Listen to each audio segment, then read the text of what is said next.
if they hadn't, I'd still be editing. Then we got all that done, and they said, well, you should have an index. And I said, yeah, absolutely. We need a good index. They said, do you want us to write it, or do you want to write it? And I said, oh, I'll write it. So I got the software for it. And after 2 days, I went and looked for a professional editor. I found one. And for, I think, $800, she did up the index. And I've said professional editor, professional indexer. And for $800, she did up the index, which is beautiful index, far better than I could have done in a month. And she did it in less than a week. And so it's got a beautiful index and a table of contents, and it's a nice book, and Wiley published it, and it's available on Amazon, Barnes and Nobles, other fine bookstores, or it's available at the payrollbook.com. And right now, Amazon has it on for $22.95. It's a hell of a deal. It's list price is normally $29.95. So it really is we have 77 good reviews. We have 5-star reviews on Amazon. It is in the top 25 accounting books, top 25 small business tax books. So it's being very well received, and we're pleased with it. But it took a full 2 years to write. What is a word of advice you would give to anyone who is interested in pursuing a CPA career? You have to have an analytical bent. You have to like numbers. You have to like details. You don't have to like people. Okay, that's a plus, but it's not a requirement. Frankly, most CPAs, and I said this in the beginning, I've kind of changed over the years. My perfect job would be an office with an outside entrance where I could park my car, and I'd come in and there'd be my desk, no phone, and 2 slots in the wall, one for work to come in and one for work to go out and never see anybody. That's the typical CPA. You know, I've been to conventions with them, believe me. The conventions, you know, at 8:30 at night, they're all in bed. There's no big partying at CPA conventions. So there's a certain kind of personality, kind of. Right. And if you have that personality, so being a CPA is a nice life. You make good money. You work inside, normally in air conditioning. If you're an auditor, the first few years you're out counting stuff in the warehouse, but that goes away. And it is a profession. It's licensed. The money's good. The working conditions are good. You're working around other intelligent, educated people. You know, before I got my degrees, I leveled new yards in new construction. I've done all kinds of things. So I much prefer working at a nice desk and nice clothes in air conditioning. I mean, it gets to 105 or 10 here in Dallas. So I like working inside in the summer, but that's not for everybody. One of the neighborhood kids that I helped raise, he's a ranger for the state, a park ranger. He's outside all the time. He loves it. That's what he wants to do. He couldn't be a CPA if he had to, but that's what he likes to do. So if you're number oriented and you are analytical, you like to solve problems, you like the details, it's a great life.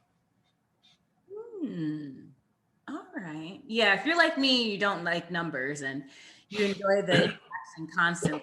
This is not the role. No.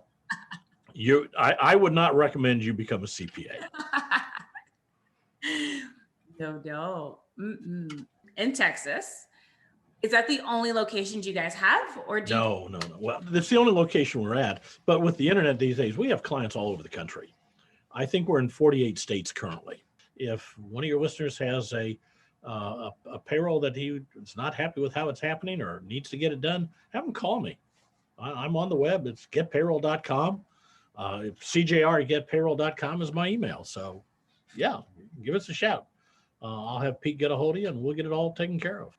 Or if you got a problem, if you just need some advice, drop me a line. We'll do what we can. I'm a problem solver by nature. Nice. And so how you said a couple of ways of how people reach out to you. Is there anything specific, or is it just kind of like if you have any inquiries, if you just don't know what to do? Well, we're in the payroll business, but I solve problems. I know other CPAs that handle income taxes and so on and so forth. But if you've got a payroll situation, employment tax situation, that's our specialty. We're compliance experts. I'm a CPA, MBA, U.S. tax court practitioner, which there's a couple hundred of us in the country that allows me to represent clients in U.S. tax court without being an attorney. We like to think ourselves as payroll insurance. You have payroll, you have insurance for your car, you have insurance for your house.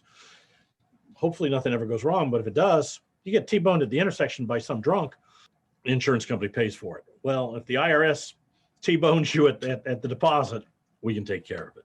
And then for the business person or the person like you, if you have to hire an intern or an assistant, are you going to do the payroll?